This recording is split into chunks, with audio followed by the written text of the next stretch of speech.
Fala assim, não, meu marido é estúpido, é um cavalo, como eu vou ser submissa? Meu marido é assim, como eu vou submeter? E também na sua mentoria você fala que a mulher tem que ser submissa. Mas não há uns questionamentos dessas mulheres para você?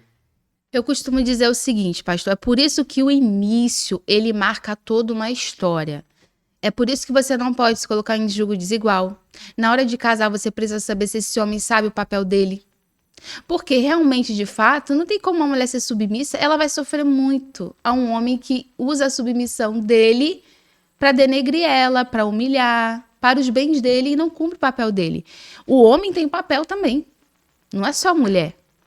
Então, quando o homem ele cumpre esse papel, ele protege esse lar, ele protege essa casa como um sacerdote, é muito fácil, é natural a mulher ser submissa a um homem desse, né? Então, o que eu costumo fazer? Tá, você casou com um homem, enfim, que não sabe o seu papel. O que a Bíblia fala que a esposa faz, a boa esposa do Senhor? Ela ganha o seu esposo como? Sem palavras, né? Então, assim, é por isso que eu falo, cada caso é um caso, né? Eu não posso falar como de um modo geral, eu preciso saber da tua história. Então, eu chamo as mulheres, vem para a mentoria comigo, que a gente vai fazer um mapeamento, vou analisar o teu casamento, né? Tem muita mulher que, eu quero o divórcio. Mas quer o divórcio porque tá brigando muito. Amada, não é assim. Na Bíblia, você não pode se divorciar simplesmente porque você tá brigando. O casamento é uma aliança que foi feita para ser eterna. E a gente vai falar, né, pastor, daqui a pouco, de situações que estão aí denegrindo os casamentos, coisas que mais afastam os casais. E uma das coisas que eu posso adiantar que é o orgulho, né? William, O mas orgulho. como? Pode explicar. Eu já vi muitos casamentos se desfazendo por conta simplesmente de orgulho. Depois de Satanás e do celular, eu posso colocar o orgulho como o pior inimigo do casal. Por quê? A palavra do Senhor vai dizer lá em Coríntios que o amor, ele não se orgulha. Não tem como ter o casamento você tendo orgulho. Já vi casal cristão com 6 meses se separando porque um não queria pedir desculpa pro outro. Não quer dar o braço a torcer, coração duro. Não pode ter isso no casamento. Então, como que essa esposa vai começar mudando o seu marido? Ela tem que ser a primeira mudança. Ele tem que ver Cristo nas atitudes dela. Agora tem mulher que ai, meu marido não me cuida, mas é uma mulher rixosa, vive reclamando. Sabe o que diz a palavra? É melhor morar num deserto do que com uma mulher reclamona. E quantas mulheres na igreja que são rixosas? Não dá paz no lar pro seu esposo. Então, assim, é muito fácil a gente falar só das atitudes do outro. Mas quando a pessoa vem na mentoria comigo, primeiramente eu quero saber das atitudes dela, porque se você quer mudança no seu lar, a mudança vai começar em você, refletindo as atitudes de Cristo no seu casamento e mostrando pro seu esposo. E é interessante aqui que no tema que eu pedi, né? Pedi para missionária falar sobre o que ensina na mentoria, né? E aí tinha uma pergunta que eu achei muito interessante, né? Se a mulher pode trabalhar, e aqui em São Paulo, não sei como é no Rio, né? São Paulo, a grande maioria das mulheres trabalha fora por causa de necessidade, não é nem por querer, né? Que necessita para ajudar a pagar aluguel, ajudar tudo isso, pelo menos na classe média, baixa e outras classes. Tem problema a mulher trabalhar fora? Como é que é isso? Então, até no outro podcast que eu fiz, pastor, eu falei sobre essa questão do trabalho, né? E as mulheres falaram: mas quando a gente fala de submissão, tem mulher que acha que não, mulher não pode trabalhar. Amadas, a mulher de Provérbios trabalhava, ela era uma grande empreendedora. A gente tem mulheres na Bíblia que trabalhavam, Priscila e Áquila. Eles eram casados, ela trabalhava junto com o seu marido, com barracas. O apóstolo Paulo. Então, assim, a mulher, ela pode trabalhar? Pode. Quando ela não faz do seu trabalho um ídolo. Quando ela entende a ordem das coisas, que em primeiro lugar é Deus, depois vem a sua família e em segundo lugar o trabalho. Agora tem mulher que dá vida pelo trabalho, não tem vida com Deus mais. Deixa a sua família em segundo lugar, o seu casamento, dá brechas. Aí tá errado. E é por isso que hoje eu sou uma grande pessoa que incentiva o empreendedorismo. Eu incentivo as mulheres a empreenderem. Por quê? Tem muita mulher que tem filho e quer criar o seu filho em casa. E hoje, com a internet, você empreender é uma forma de você ter uma fonte de renda, né? Até na internet, trabalhando pela internet ou vendendo alguma coisa, um doce, não sei.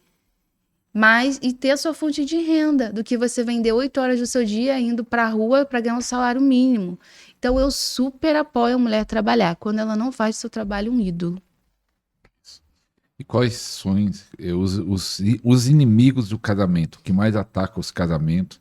Porque como você falou que você viu casamento se separando com 6 meses e tá muitos, até entre as lideranças, pastores, missionários, apóstolos, estão se separando, casando uma vez, 2, 3.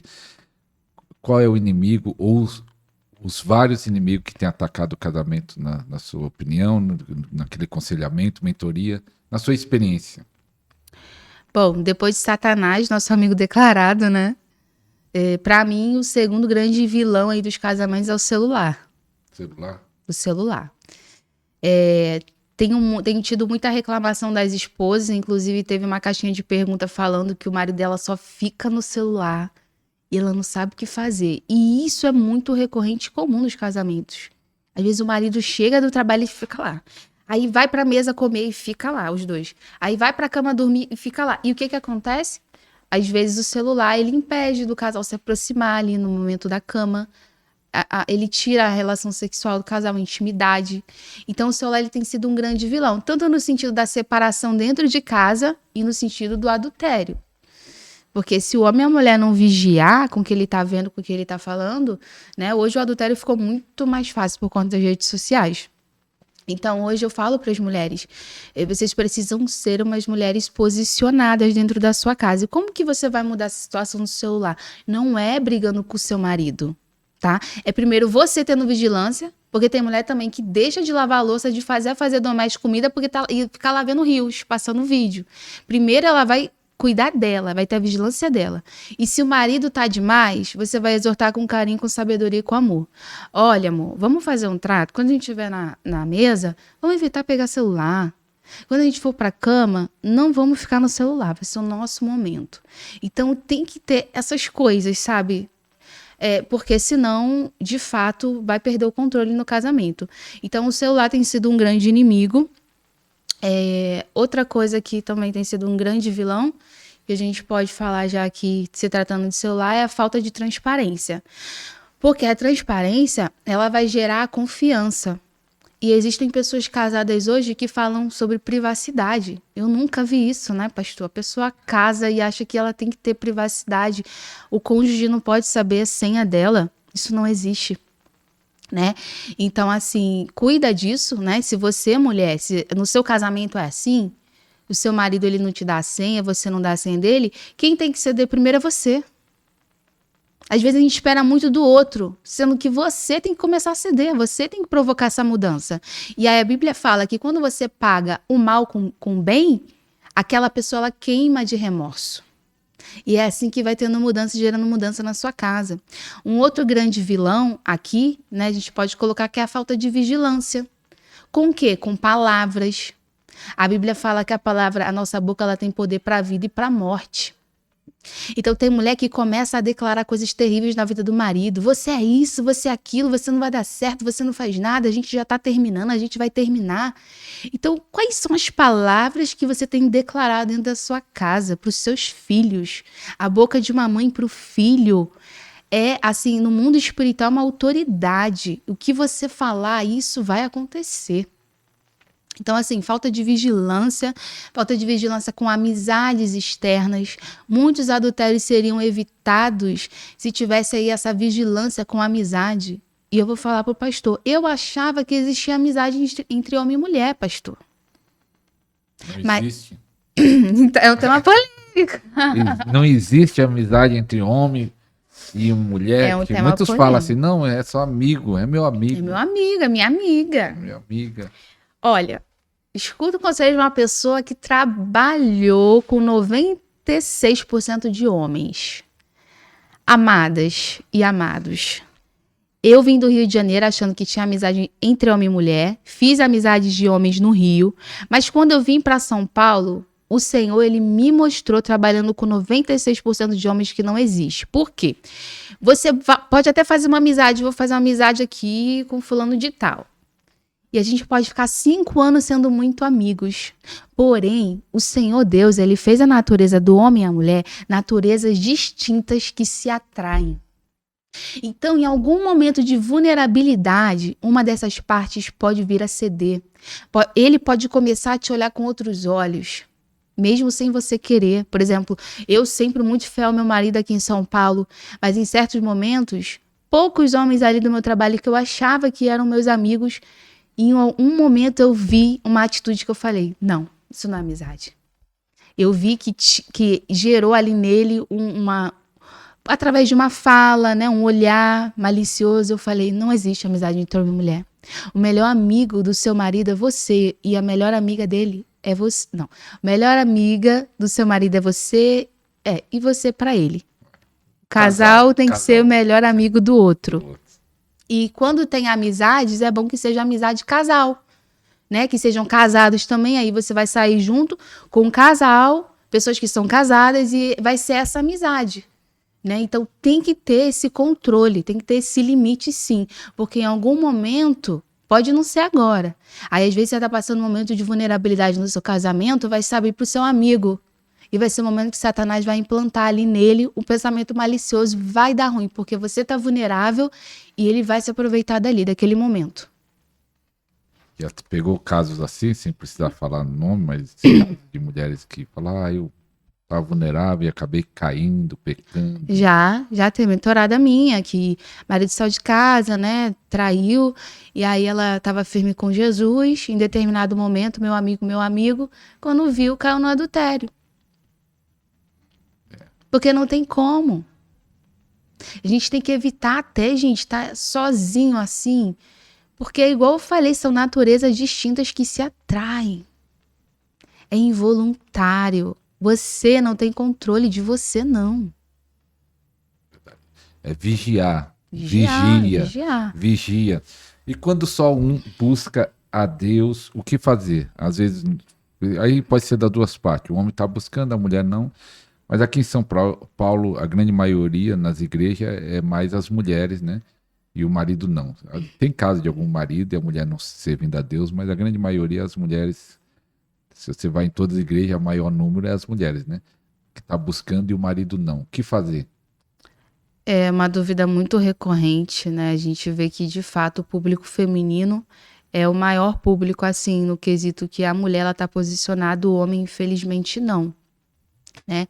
Mas a palavra de Deus diz que a esposa santificada, ela santifica o marido e vice-versa. E que a esposa de Deus, ela ganha o seu marido sem palavras. Tá? Então assim, mas só eu tenho que lutar. O que diz em Coríntios? O amor é paciente, o amor tudo crê, tudo espera, tudo suporta. Então se você ama, amada, você tem que estar disposto, porque até porque eu ensino para minhas mentoradas, nós olhamos para o nosso marido como uma alma. Você tem que olhar com a misericórdia de Deus para ele. Se ele está afastado, você precisa entender que ele precisa de salvação. Se ele não aceitar Jesus, ele vai para o inferno. Esse é o verdadeiro amor. Então ali você vai lutar pela salvação dele. E o Senhor, eu falo para você, o Senhor, ele não deixa uma filha sem resposta, uma mulher posicionada, ele não deixa. Agora, o orgulho, aí entra o orgulho, e isso também é parte do feminismo. Tem até uma colega minha que comentou um stories meu, ela é feminista. Aí eu tava respondendo uma caixinha, ela falou assim, ai, nossa, tudo é um fardo pra mulher. Eu tava falando sobre restauração de casamento. Eu falei assim, amada, tem homens também que lutam pela restauração de casamento. Aqui o meu ministério é com mulheres. Tem homem que luta também. Tem homens que já me procuraram. Minha esposa saiu de casa, tá me traindo, eu tô lutando pela restauração. Acontece, gente.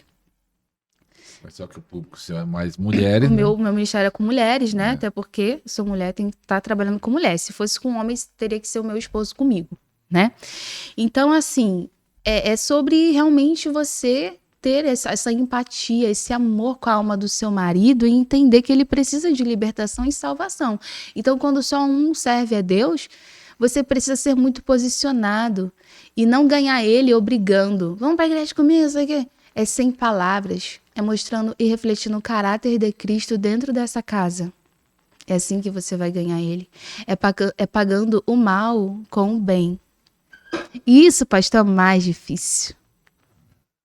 É muito difícil. Eu falo por experiência própria. E tem algumas pessoas que falam assim, meu marido é narcisista, né? Que agora usa muito essa É a frase. moda. É narcisista. E uma aqui até fala, então acho que eu vou largar ele, que ele é narcisista, ele me humilha, ele não sei o quê. Não sei se chega isso nos seus comentários, mas já chegou para mim. O que a mulher faz com o narcisista? Larga, não larga? Que algumas falam, vou largar porque não tem jeito, ele é narcisista. Algumas mulheres já te procurou falando isso? Sim, existe essa moda hoje de narcisismo. Só que a gente tem que avaliar, esse cara, ele tem essas coisas mesmo, essa característica de narcisista, ou essa mulher tá usando umas briguinhas, um temperamento difícil para dizer que ele é e querer sair desse casamento, né? Eu sou uma mentora cristã que eu não sou a favor de agressão. Então, se eu vejo que essa mulher, ela tá numa situação de risco, tem pastor que vê, porque quando tantas mulheres morrem dentro da igreja por feminicídio, porque tem pastor falando assim, tá vendo que a mulher tá sendo agredida, sendo maltratada fisicamente, correndo risco de vida, e sabe que o pastor, a pessoa, sei lá, que orienta ela fala, não, hora que vai mudar. Provérbios fala que a pessoa que ela vê o perigo, a pessoa prudente vê o perigo, ela vai fazer algo para sair daquele momento, daquele risco iminente. Mas o insensato, ele vê, continua aí, sofre as consequências. Então, assim, a pessoa vem pra mim, eu pergunto se eu vejo que ela tá sofrendo agressão, risco de vida. Eu vou fazer algo, vou orientar essa pessoa a buscar de fato ajuda e, de repente, sim, uma separação de corpos desse cônjuge por proteção dessa mulher. Agora, não é porque qualquer tipo de briguinha, ele é narcisista mesmo? Tem que ser averiguado, né? E assim, é engraçado que na formação de esposas é justamente para forjar essa identidade na mulher. Porque a mulher dentro do casamento, ela perde a identidade. Você tem uma identidade, você é filha de Deus. Você não precisa ficar esperando a aprovação do seu marido. Deus quer cumprir uma obra através de você. Tem mulher vivendo só para casamento, não é sobre isso. Aí se o casamento não tá bem, a vida dela acaba. Tá fazendo marido de ídolo. Então nunca vai dar certo.